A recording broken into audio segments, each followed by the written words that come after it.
Welcome to Perch.Church, where our vision is to love Jesus and love like Jesus. We do this through our 4 core values, which are biblical, relational, open-minded, and service-oriented. We are so great that you are joining us today for our Sunday gathering. And then right after today, at 11:30, we are having a shortened Sunday gathering because at 11:30 today, we are going to do a community hangout on Zoom. Now, for the past few months, our small groups have been meeting pretty consistently during this time of quarantine and COVID, but we haven't gotten together as a church in a while. So we're going to get the opportunity to do that. So the link is here below, but it's also found on our website, and I will also put it in the chat box later. So if you're joining us for our Sunday gathering at 11 a.m., join us for our community hangout right after at 11:30. I had the opportunity to be a part of a Lent project, a project during Lent called Lenten Gestures that my colleague Dia Jenkins has collaborated on. Now, every day throughout Lent, and it started on Wednesday, but every day throughout Lent, there is going to be something written and or visual art that will help you reflect during this season of Lent. And so I will put the link here, and I will also email the link to everyone through our weekly emails.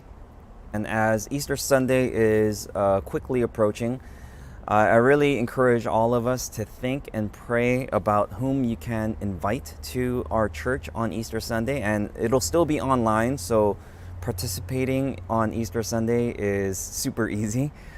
People can just log in from wherever they are and really begin to think and pray about whom can benefit from our community that strives to love Jesus and love like Jesus. And we are a hospitable community. Oh my gosh, super windy. We are a hospitable community for wanderers, misfits, and curious. And so we don't want you to invite someone who is already a committed Christian or who is already committed to a church. We want you to invite someone who might fit these categories of being a spiritual wanderer or being some sort of misfit, or maybe someone who's somewhat curious about faith or about God. Someone who is not committed to a church right now. So please begin to think about it and pray about it as we will make our Easter Sunday a Friends Day. Our spiritual abuse in the church webinar got really great feedback and great engagement from those who are not a part of our church. And a lot of people that I've talked to about this requested a part 2. And so happening very soon. Now, details for this are to be determined, like exactly what Sunday we're going to do it on. But we do have our 2 panelists confirmed. The first one is Roy Kim, who was a part of our discussion in part 1, and he is my current therapist, and he's been practicing for many years as a therapist, specializing in sexual addiction and in trauma therapy. And the other guest that we have is another therapist. Her name is Jessica Chen Fang. She works at Loma Linda University as Associate Director of Physician Vitality. So she pretty much is the house therapist for the doctors and the residents at Loma Linda. And so she has many years experience of doing therapy and now doing therapy work with doctors. And they are both coming from a faith background. And so part 1 focused a lot on the pastor and spiritual leader's perspective, and part 2 will focus more on either the church member or the recipient's perspective. So you really don't want to miss it. I think Roy and Jessica will just have great synergy, and they'll feed off of each other's like wisdom and experience. With that being said, I'm going to send it over to our church member who's going to do the scripture reading for today. Good morning, Perch.Church. I hope that everyone's doing well and having a good weekend. My name's Lauren Blanco. If we haven't met before, I'm happy to join you from Buffalo, New York, where it's a balmy 28 degrees today. We recently moved from Pasadena area and have been grateful for the pandemic because we can stay connected with you guys virtually. So we've been participating that way. I'm here with our scripture reading from Proverbs chapter 23. verses 1 through 3 and 19 through 21. When you sit to dine with a ruler, note well what is before you, and put a knife to your throat if you are given to gluttony. Do not crave his delicacies, for that food is deceptive. Listen, my son, and be wise, and set your heart on the right path. Do not join those who drink too much wine or gorge themselves on meat, for drunkards and gluttons become poor, and drowsiness clothes them in rags. This is the word of the Lord. Thanks be to God. I look forward to hearing what Pastor Al has to say about those words.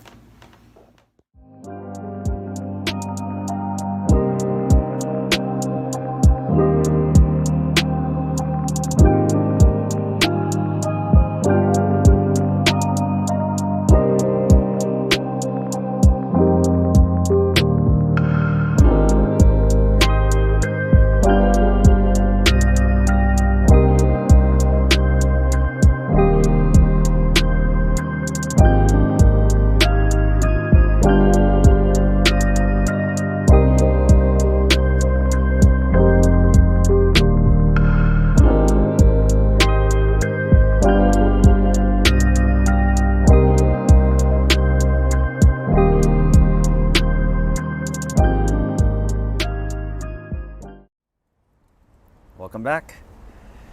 Today's message is going to be a bit shorter because we do want to give enough time for our community hangout, and so I'm sorry for those who were looking forward to an hour-long sermon, but today will be definitely on the shorter side. And we are continuing our Lent series today, and in many ways today's message is part 2, or a continuation from last week, and today we're going to be talking about addictions. Now, I think it's very timely that we're talking about addictions today because many of you are fasting during the season of Lent, as I encourage all of us to do, as we detox from the world and depend more on God. And as I mentioned last week also, the opposite of fasting is addiction. The opposite of fasting is addiction. So I hope along with your fast, you are spending more time with God, finding ways to grow spiritually, or just shifting your time from and energy away from the things you're fasting from and towards the things that might be more productive or might be better for your overall health. Architect and furniture designer Charles Eames said this: "Take your pleasure seriously. Take your pleasure seriously." America has no problem taking their pleasure seriously. In fact, if anything, America has the opposite problem, which is we take our pleasure way too seriously. And America definitely has a problem with addiction. In fact, America's economy thrives off of our addictions. The more food we eat, the more alcohol you drink, the more television you watch, the better America's economy performs. So it makes perfect sense that this nation that we live in wants us all to become addicts. But how addicted are we really to the things we consume? Let's just take internet, for example. How addicted do you think you are to the internet? Do you really know? Well, we're going to put your knowledge to the test, okay? In 2019, an independent study was done by a nonpartisan, nonprofit organization called Common Sense Media, okay? And they surveyed thousands of American teenagers and adults to see how addicted Americans truly were to the internet. So I thought it'd be fun to play a game right now. And no matter where you are, okay, you could participate in this game. But if you happen to be participating in today's Sunday gathering with someone else who is next to you, maybe a partner or a roommate, it'll be really fun to do this together. And so if they aren't next to you, go ahead and grab them or yell their name. And all of the questions that are going to be showed to you will be in multiple answer form. Okay, so it'll be multiple choice. And I'll give you about 30 seconds for each question, okay? And I think this should be fun. And even if you happen to be by yourself, once you see the question, say it out loud, okay? So you know that you're not cheating, all right? Here we go. So here, it's gonna be short, just 3 questions, all right? So here is the first question. The average American spends blank hours a day watching television. 2 hours, 3 hours, or 4 hours. I'll just give you a few more seconds. The correct answer is 4 hours a day. 4 hours a day. All right, so that was the first one. Here is the second question. The average American adult spends how many hours a day on the internet? And this is not including work, okay? 2.5 hours, 3.5 hours, or 4.5 hours. I'll give you a few more seconds. Again, say your answer out loud before I give you the answer. And the correct answer is 3.5 hours. 3.5 hours on the internet a day. Last but not least, the average American teen spends how many hours a day on the internet? And again, this is not including school or studying, okay? And as you could probably guess, it's definitely more than adults. So 5 hours, 6 hours, or 7 hours. We'll give you a few more seconds. And the correct answer is 7 hours. 7 hours. All right. How did you do? Did you get all 3 correct? Now, that was in 2019, okay? That was in 2019. Do you think that in 2020, during quarantine and during COVID, when we were spending pretty much all of our time indoors, do you think that number increased or decreased? I could bet everything I have in my bank account that that number increased, and probably very significantly. Now, that just looking at that statistic alone from the internet, okay, that alone tells us that we have, as Americans, we have an addictive personality. The early church took notice of the dangers of addiction when the early church fathers coined the term 7 deadly sins. 7 deadly sins. Now, you may be familiar with the 7 deadly sins, which are lust, gluttony, greed, sloth, wrath, envy, and pride. Okay, and you see it here listed in front of you. Now, if you try to find the term 7 deadly sins in the Bible, you won't find it.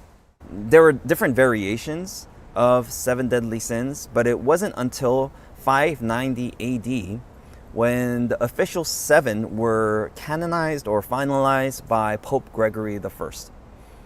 Now, it's a bit ironic that these 7 sins are called deadly because none of them can actually cause physical death, at least not instantly.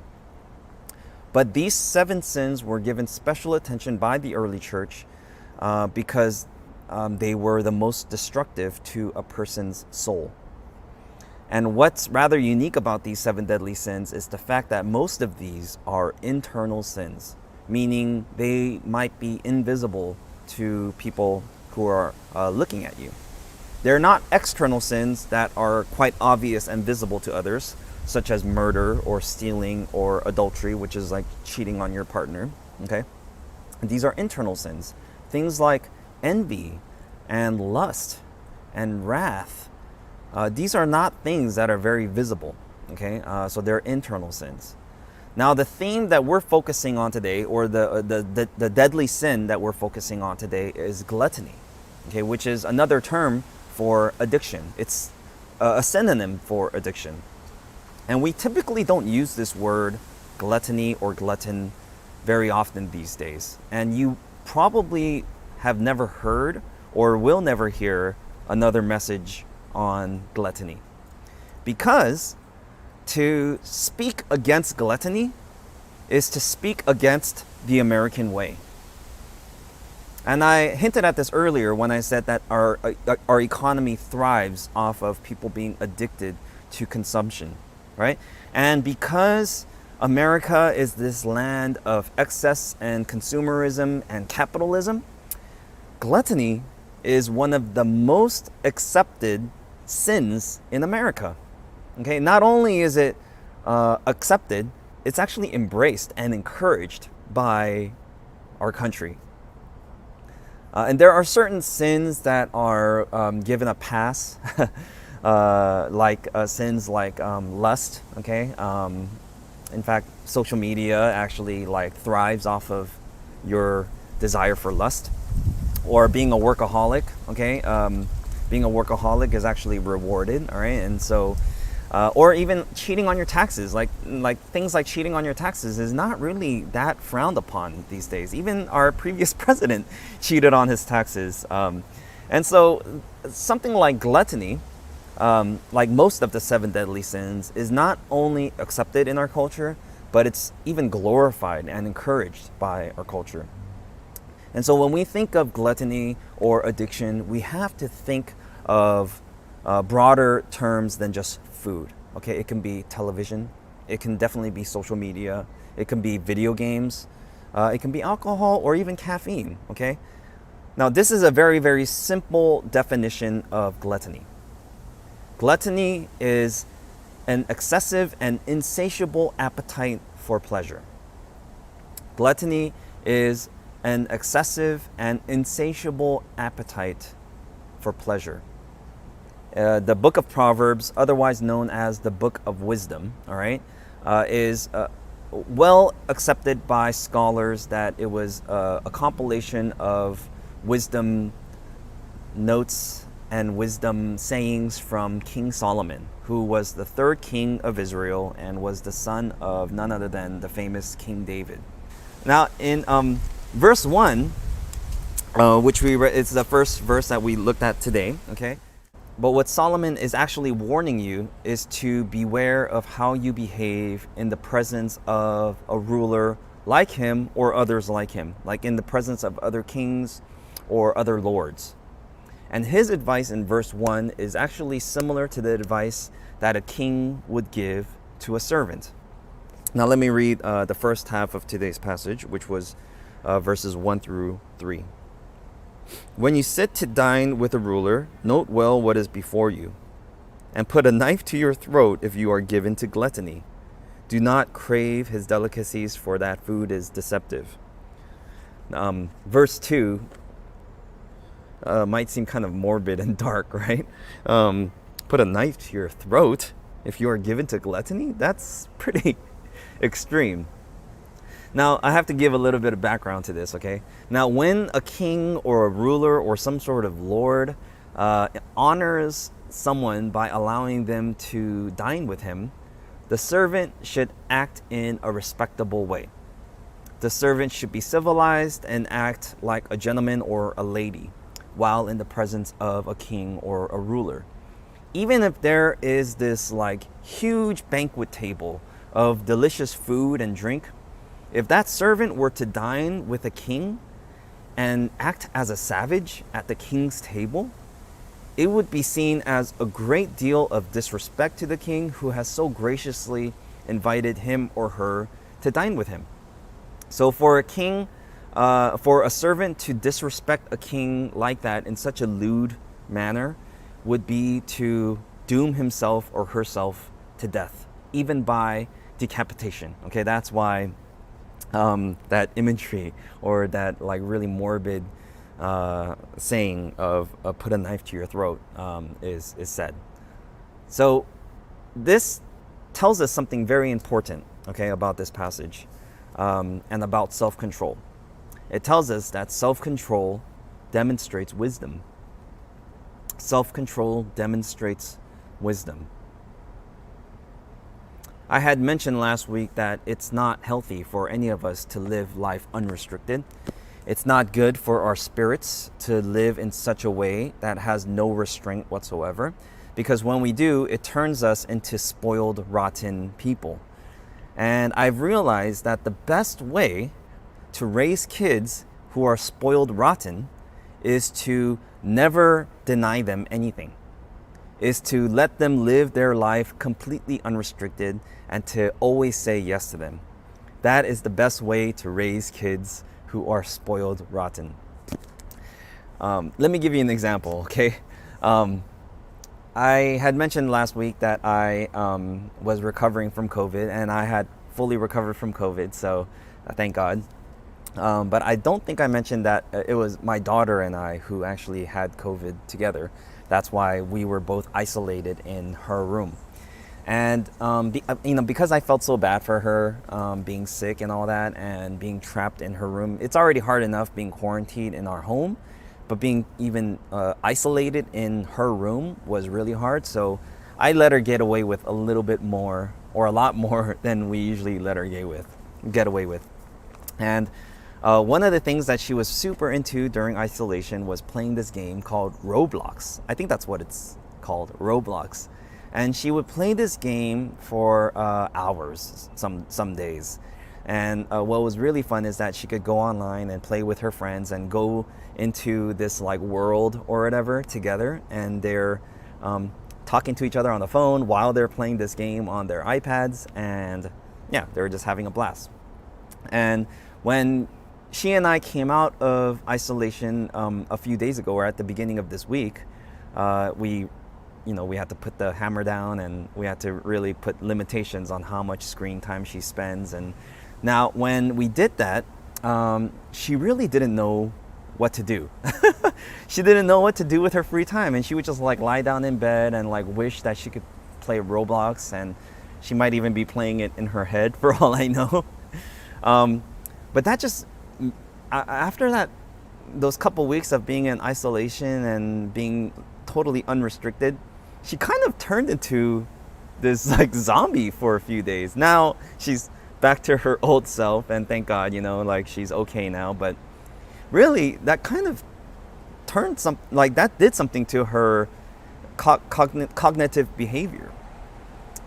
Now, last week I had mentioned that like this idea of fasting or restricting ourselves or limiting ourselves from these pleasures of the world is not uniquely Christian. We looked at several examples last week of people from different faith traditions who regularly practice fasting as a way of spiritual growth or discipline. This is because Christians are not the only people who believe that self-control demonstrates wisdom. Okay, and that is the central truth for today. All right, self-control demonstrates wisdom. The ancient Egyptians believed very similarly with regard to addiction and gluttony.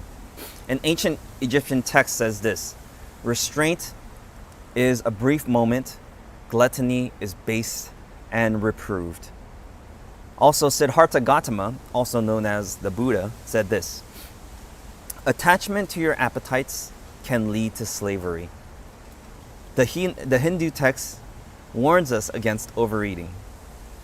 The thoughtless glutton who gorges himself beyond his digestive fire's limits will be consumed by limitless ills. I definitely have experienced that. In the past couple of years, many buffets in America have gone bankrupt or closed down due to changes in eating trends. The restaurant Golden Corral filed for bankruptcy during COVID. Hometown Buffet closed many of its locations nationwide, and Soup Plantation closed all of their restaurants permanently. And I know that buffets are kind of attractive and a favorite pastime for Americans, but I kind of hope that restaurants will learn from this past year and offer better, healthier options. Now, while I'm not a fan of most buffets, one buffet I do frequently indulge is all-you-can-eat Korean barbecue. Many of you are probably fans of Ace Korean Barbecue, which is AYCE. And a couple years ago, or many years ago, when I was serving at this like large mega church as a youth pastor, the church was near Koreatown in Los Angeles. And there was this one restaurant that served a $10 all-you-can-eat Korean barbecue lunch special, which is almost ungodly. This restaurant would serve a $10 all-you-can-eat Korean barbecue. Now they were limited to only certain meats like thin brisket or like pork belly, nothing like really fancy, but still $10, right? And I swear, like at least once a month, the staff at this church would want to eat at this restaurant, and everyone would just pig out during lunch, and myself included. And so after we would eat this like really, really indulgent lunch, I would go back to my office and I would be totally unproductive. I would have food coma and I would be groggy and I would be just like really sluggish and just tired. And sometimes I would even like take naps on my office couch because I was like that messed up from the Korean barbecue all-you-can-eat lunch. And this is kind of what happens as a result of gluttony. It kind of turns us into these like zombies, right? And I'm not just talking about food, right? But think about when you binge, okay? And everyone binges from time to time, and maybe binging once in a while is not that bad. But if you binge on the regular basis, be it binging on eating or binging on television or binging on alcohol, binging on social media, binging on YouTube, whatever it may be, it kind of turns into you kind of turn into a zombie.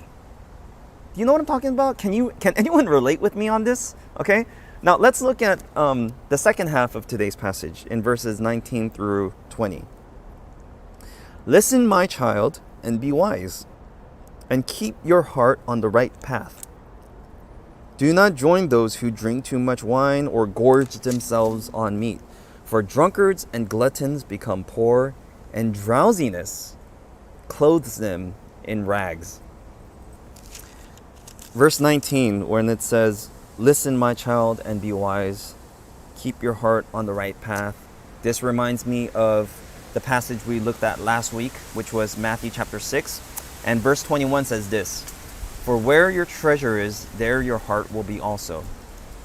We invest our time, our resources, and our energy on things that we care about the most. So when we binge on television or on alcohol or on social media or on YouTube, we really have to ask ourselves, why am I investing so much of my time, resources, and energy on these things? Do I truly care that much about these things? Is my heart set on that right path? And then in verse 21, this is really, really profound, okay? It says, for drunkards and gluttons become poor, and drowsiness clothes them in rags. We are like these zombies that are sleepwalking through life, kind of with our eyes closed and going where these companies tell us to go, doing what these advertisers tell us to do, and eating what these food companies tell us to eat. We have become zombies addicted to consumerism. This is precisely why we fast. We fast so that the things we own do not own us. We fast because we do not allow the desire for this world overcome our desire for God. We fast because our spiritual health is more important than binging on social media. We fast because self-control demonstrates wisdom. And this means that when we are done with our fasts after this season of Lent, it means that we don't go back to binging on social media like we used to. We go on social media moderately, okay? It doesn't mean that we binge on alcohol like we used to. It means we consume it in moderation. It doesn't mean that you go back to playing video games 3, 4, 5 hours a day. It means that you go back to playing video games in a reasonable amount of time. You see, fasting allows us to free ourselves from this world. It is not a way of imprisoning ourselves or restricting ourselves. It's actually the opposite. It is our way of freeing ourselves from the things of this world. Fasting is our way of detoxing from the world and depending more on God. Amen.